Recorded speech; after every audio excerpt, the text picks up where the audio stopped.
কি এই বর্ষাকালে চায়ের সাথে টাটা লাগবে তো, তাই না? তো টাটা বানানোর জন্য দেখো সয়াবিনগুলো জলে ভিজিয়ে রেখেছিলাম, তারপরে কড়াইয়ের মধ্যে পেঁয়াজ কুচি দিয়ে একটু ভেজে নিয়ে তার মধ্যে দিয়ে দিয়েছিলাম আদা রসুন আর লঙ্কা পেস্ট। তারপরে যতক্ষণ মশলাটা কষানো হচ্ছিল ততক্ষণে আমি সয়াবিনটা ব্লেন্ড করে নিয়েছি, নিয়ে আর মশলার মধ্যে এর আগে কিন্তু দিয়ে দিয়েছিলাম একটু নুন আর হলুদ পরিমাণ মতো, দিয়ে সয়াবিনটা দিয়ে ভালো করে কষিয়ে নিয়েছি। নিয়ে তারপরে এই পুরটাকে টাইট করার জন্য দিয়ে দিয়েছিলাম আলু সেদ্ধ, দিয়ে ভালো করে পুরটাকে টানাবো যতক্ষণ না এর ভেতরে জলটা শুকিয়ে যায়। আর নামানোর আগে দিয়ে দেবো গরম মশলা। ভালো করে যদি জলটা না শুকায় না, তাহলে টেক্সচারটা ভালো আসবে না। আর এর মধ্যে একটু বিস্কুটের গুঁড়োও দিয়েছি যাতে আরও ব্যাপারটা সুন্দর হয়, তাহলে কি হয় পুরটা পুরোটা শুকিয়ে যায়, খুব সুন্দর হয়। আমি এর আগের বার একবার করেছিলাম, তখন বিস্কুটের গুঁড়ো দিইনি, পুরটা একটুখানি মানে স্যাঁতস্যাঁতে ভাব ছিল, তো সেই জন্য না ঠিক করে হয়নি, তেলে দেওয়ার পর ভেঙে গেছিলো।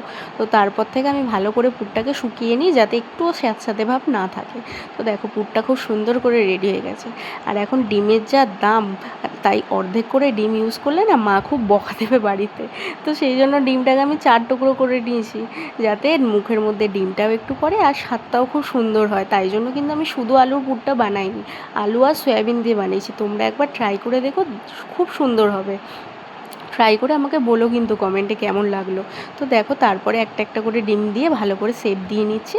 এটাকে কিন্তু ডবল কোটিং করব, সিঙ্গেল কোটিং করলে ভালো হবে না। একবার অ্যারারুট বা কর্নফ্লাওয়ারগুলো জলে চুবিয়ে তারপরে আবার বিস্কুটের গুঁড়োয় চুবিয়েছি, দিয়ে তারপরে বিস্কুটের গুঁড়োগুলো লাগিয়ে নিয়ে আরেকবার আবার কোটিং করেছি, দিলে খুব সুন্দর হয়। আর এটাকে কোটিং করে এগুলোকে রেখে দিয়েছিলাম আমি রেস্টে 30 থেকে 1 ঘন্টার জন্য।